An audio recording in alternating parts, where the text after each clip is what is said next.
Hello friends, मैं doctor Abhilasha R K Patel, PG Ayurveda programme coaching classes Bhopal से। आज का टॉपिक हमने कंटिन्यू किया है, जो कि हमारा पिछला चल रहा है। अग्रय आचार चरक के अनुसार 152 होते हैं। इसका डिटेल किस आचार्य ने कितना बताया हुआ है, मैंने पहले लेक्चर में सारा बताया हुआ है।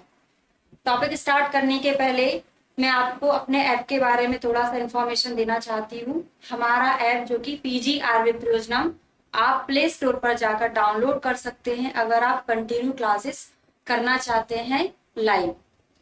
चलिए स्टार्ट करते हैं। प्रमित आसन यहाँ तक हमने कंप्लीट कर लिया था प्रीवियस लेक्चर में। आज हम स्टार्ट करेंगे एक काल भोजन, यहां से स्टार्ट करेंगे। जैसा कि मैंने पिछली क्लास में आपको बताया ही था कि भोजन से रिलेटेड मैं आपको सारा इकट्ठा पढ़ाऊंगी ताकि आपको अच्छे से याद हो जाए। तो प्रीवियस लेक्चर के दो और हम आज रिपीट करेंगे। अति मात्रा आसन, प्रमित आसन। तो ज्यादा मात्रा में खाते हैं, ज्यादा खाएंगे, अग्नि नहीं पचा पाती है तो आम बन जाता है, आम प्रदोष मृत्युना। नपातुला खाते हैं, लिमिटेड खाना खाएंगे तो दुबले हो जाएंगे, तो क्या होता है, कर्षणीय नाम होता है। ये हमने पहले भी पढ़ लिया था। नेक्स्ट आता है एक काल भोजन, सुख परिणाम कराणाम। सुख परिणाम कराणाम होता है एक काल में भोजन। अब याद कैसे करेंगे? जो ऋषि मुनि होते हैं, बड़े बड़े ऋषि मुनि, वो क्या करते हैं, एक ही टाइम खाना खाते हैं, बड़े सुख से रहते हैं, बहुत आराम से रहते हैं। एक समय खाना खाते हैं तो सुख से रहते हैं। कौन? ऋषि। विषम आसन, विषम आसन करोगे, कभी भी खा लिया, कितनी बार ही खा लिया, पहले का नहीं पचा फिर खा लिया, तो क्या होगा, अग्नि वैषम्य कराणाम, अग्नि में विषमता ला देता है। कौन? विषमासन। क्वेश्चन में ही आंसर छिपा हुआ है। कैसा?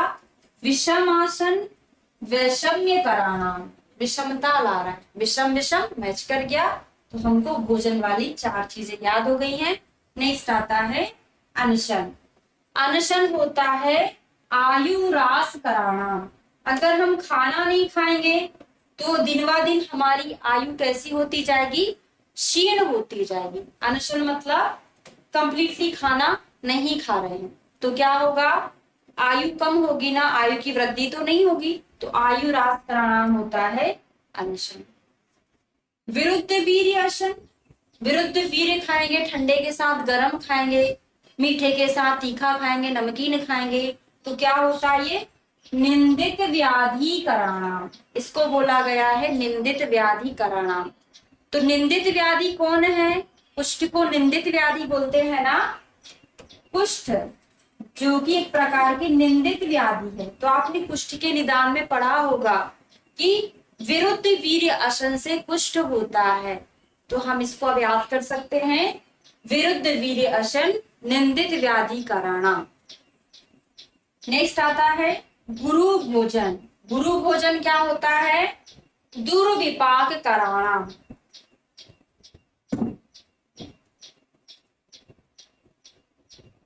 गुरु भोजन दुर्विपाक कराना। अगर हैवी खाना खाएंगे तो उसका विपाक सही से नहीं होगा, पाक नहीं होगा, दुर्विपाक। ध्यान दीजिए, यहाँ पर गुरु विपाक, गुरु भोजन पढ़ा हमने, यहाँ पर हमने क्या पढ़ा, अति मात्रा आसन। दोनों में डिफरेंशिएशन करना जरूरी है। ज्यादा खाएंगे आम बनेगा, गुरु खाएंगे पाक नहीं होगा, तो गुरु से दुर्विपाक कराना। सर्व रसाभ्यास बल कराणाम। जैसे हमने अभी एक रस अभ्यास करेंगे, एक रस खाएंगे दुर्बलता आएगी, सभी रस खाएंगे बल आएगा। उल्टा हो गया, एक दुर्बल एक बल। दुर्बल क्या है, एक रस खाने पर, बल क्या है, सभी रस खाने पर। एक और चीज अभी हमने क्या पढ़ा था, प्रमित आसन। नपातुला खाएंगे तो प्रश्ताल आता है। ध्यान दीजिए, सभी कुछ बहुत सिमिलर है, इसीलिए मैं आज के लेक्चर में आपको सारा साथ में पढ़ा रही हूँ। तो क्या, एक रस खाने से दुर्बलता आती है। अब आता है तृप्ति। तृप्ति क्या होता है, आहार गुणानाम, आहार गुण में श्रेष्ठ होता है तृप्ति। तृप्ति मतलब हमको पूरा कंप्लीटली पेट भर जाए, हमारा तृप्ति हो गई। ऐसा आहार खाओ जो तृप्ति ला दे, तो वही आहार तो हम श्रेष्ठ बोलेंगे ना, जो हमारा पेट को फुल्ली भर दे।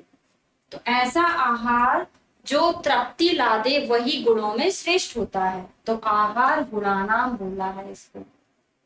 सोम आयुर्वेद में एक ही होता है, 24 भेद होते हैं। सोम क्या है? औषधि है, तो सोम को औषधि नाम बोला गया है। विज्ञान, विज्ञान को भी औषधि नाम बोला है। विज्ञान, जब तक ज्ञान नहीं होगा औषधि पहचान नहीं पाओगे। कैसे याद किया? जब ज्ञान होगा तभी आप औषधियों को पहचान पाओगे। तो सोम भी औषधि नाम है, विज्ञान भी औषधि नाम होता है। जलों का अनुशस्त्राणाम, अनुशस्त्र में श्रेष्ठ होता है जलों का। अनुशस्त्र आपने पढ़ा है ना, सुश्रुत सूत्र स्थान में पढ़ा हुआ है, वहां पर अनुशस्त्र में जलोका का नाम है, लेकिन वहां पे अनुशस्त्राणाम श्रेष्ठ नहीं बोला जलोका को, ये चरक जी ने बोला। सुश्रुत जी ने क्या बोला है? शस्त्र अनुशस्त्र,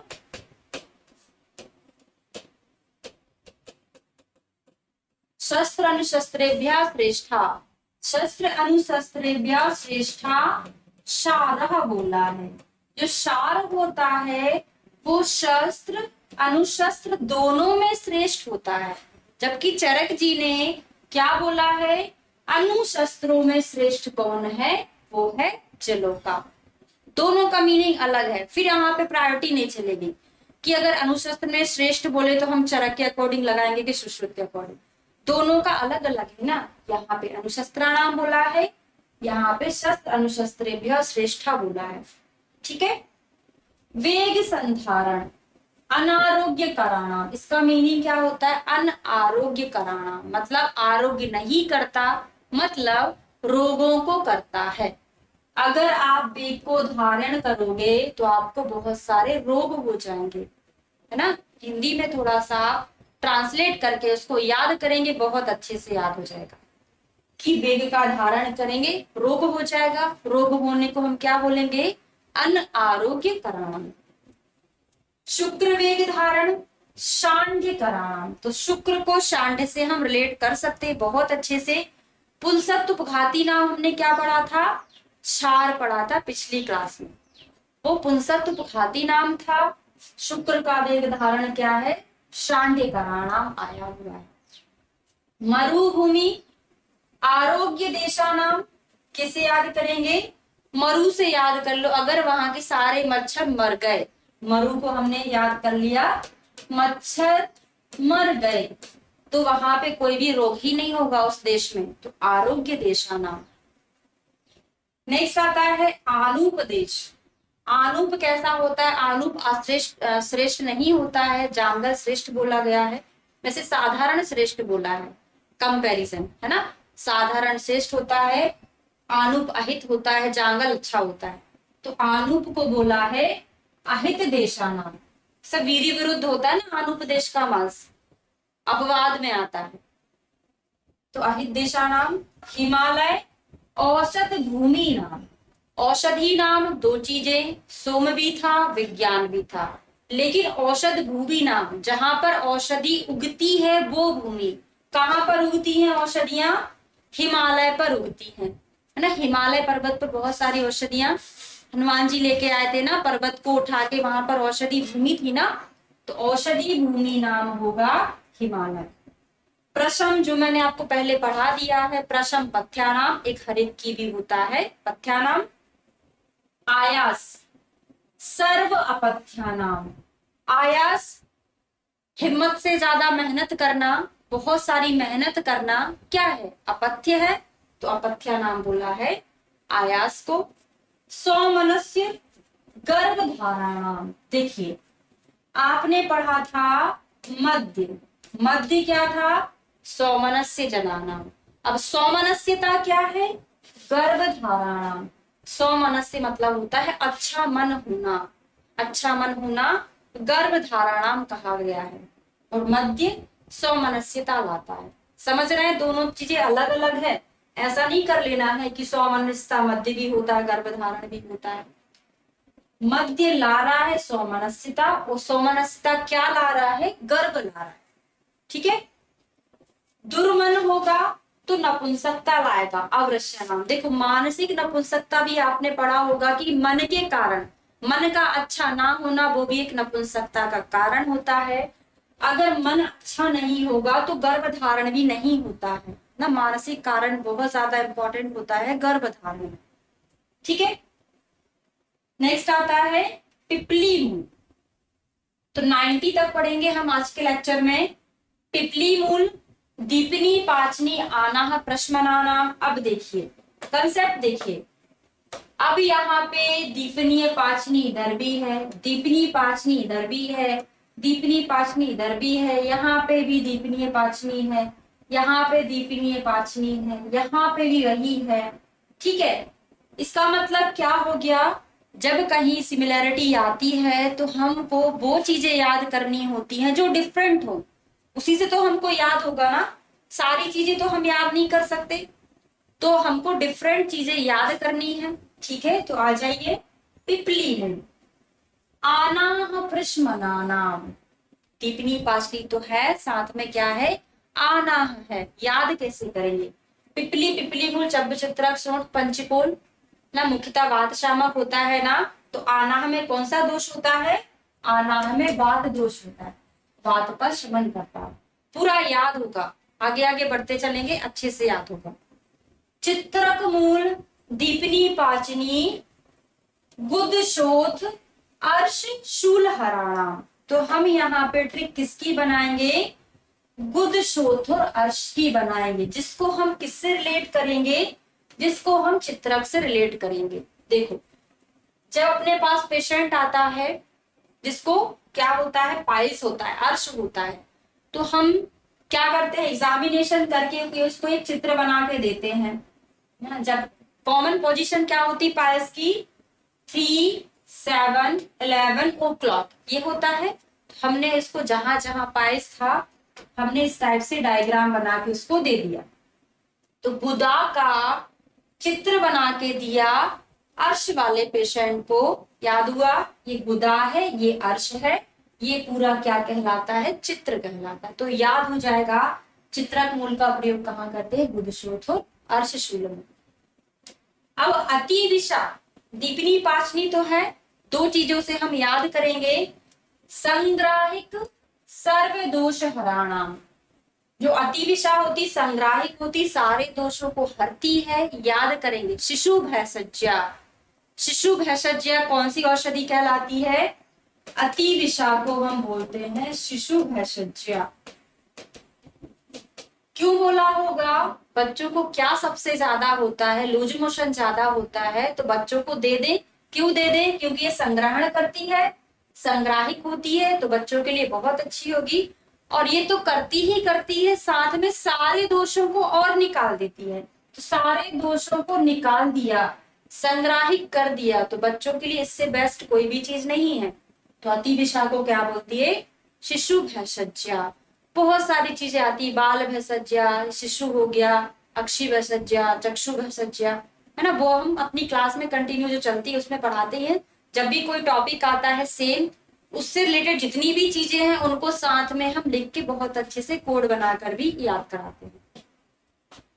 उदीच्य सुगंध वाला, तो उदीच्य क्या करता है, निर्वापण करता है, दाह का शमन करता है उदीच्य। सर्दी अतिसार नाशक भी होता है, तो उल्टी दस्त को नष्ट करता है उदीच्य। कैसे याद होगा हमको, उदीच्य, ऊ से उल्टी दस्त को ठीक करता है और साथ में निर्वापन को भी ठीक करना है। देखो उदीच्य कहाँ डला होता है, परपट कोशीर, चंदन उदीच्य नागरई, षडंग पानी में डला होता है, जो ज्वर की पिपासा को शांत करता है, मतलब वो शीतलता का काम करता है। निर्वापन मतलब भी क्या होता है, शीतलता लाना, दाह का प्रशमन करना। ठीक है। कटवंग, सोना पाठा क्या है, संग्राहक पाचनी दीपनी। अब दोनों की हम ट्रिक बनाएंगे, कटवंग की और मुस्तक की। क्यों बनाएंगे, क्योंकि दोनों में सेम आया है, क्रम आगे पीछे है। इसमें क्या है, संग्राहक पाचनीय दीपनीय, इसमें क्या है, संग्राहक दीपनीय पाचनीय। इतना तो याद नहीं हो पाएगा तो हम ट्रिक बना लेते हैं। कटभंग का बना लिया हमने संपादक, मुस्तक का बना लिया संदीपा। तो संपादक का से हो जाएगा कटभंग सोना पाठक, सा से हो जाएगा संग्राहिक, पा से हो जाएगा पाचनीय, दा से हो जाएगा दीपनीय। संदीपा नाम की लड़की मस्त है, संदीपा नाम की लड़की मस्त से क्या हो जाएगा, मुस्तक हो जाएगा, मस्त से मुस्तक। बाकी संदीपा में देखो सा से संग्राहिक, दी से दीपनीय, पा से पाचनीय। याद हो गया संपादक और संदीपा। नेक्स्ट आता है बिल्व। तो बिल्व संग्राहिक दीपनीय और वात कफ का शमन करता है ना, वात कफ प्रशमनाना बोला है बिल्व को। अमृता गुरुचि, अमृत है ना, क्या कर रहा है ये, वातहर होता है, दीपनीय होता है, श्लेष में विबंध प्रश्मनानाम, ये बहुत इंपॉर्टेंट है, श्लेष में शोणित विबंध प्रश्मनानाम। याद कैसे करोगे, देखो अमृता, अमृता जिसको हम गुरुचि बोलते हैं, गुड़वेल बोलते हैं, अमृता नाम की कोई लड़की है, इसको भी आप ऐसे याद कर सकते हो। अमृता नाम की कोई लड़की है, उसको प्रॉब्लम हो रही है, किस चीज की प्रॉब्लम हो रही है, विबंध की प्रॉब्लम है। ऐसे करके आप थोड़ा सा रिलेट कर सकते हो। सारा का सारा अपन कोड तो नहीं बना सकते, कुछ कुछ में बहुत माइनर सा कोड बनता है जो हमको एग्जाम में काम आ जाता है। लास्ट आता है आज की क्लास का प्रश्न परणी, संग्राहिक बादहर दीपनी वृश्यानाम। वृश्य को अकेला अंडरलाइन कर लो, इससे हमको याद हो जाएगा। सबसे पहली ड्रग जो कि ऋग्वेद ने बताई थी कौन सी, प्रश्न परणी, सबसे पहली ड्रग थी। तो उसके बारे में प्रश्न हुआ, ये वृक्ष है कि नहीं है, ऐसे भी तो याद कर सकते हैं ना कि प्रश्न परणी के ऊपर एक प्रश्न उठा कि ये वृक्ष होती है कि नहीं होती है, तो वृक्ष होती है, प्रश्न परणी वृक्ष होती है। तो जहां तक हो सका मैंने आपको कोड बना दिया, कुछ समझा के याद भी करा दिया। नेक्स्ट क्लास में हम अगले 30 याद करेंगे, रिवीजन करेंगे बार बार तो और अच्छे से याद हो जाएगा। अगर आप कंप्लीट स्टडी करना चाहते हैं, जो कि मैंने वीडियो के स्टार्टिंग में भी बताया था, आप PGRV प्रिज्म ऐप को डाउनलोड करेंगे। अगर आप कांटेक्ट करेंगे एडमिन से इस नंबर पे,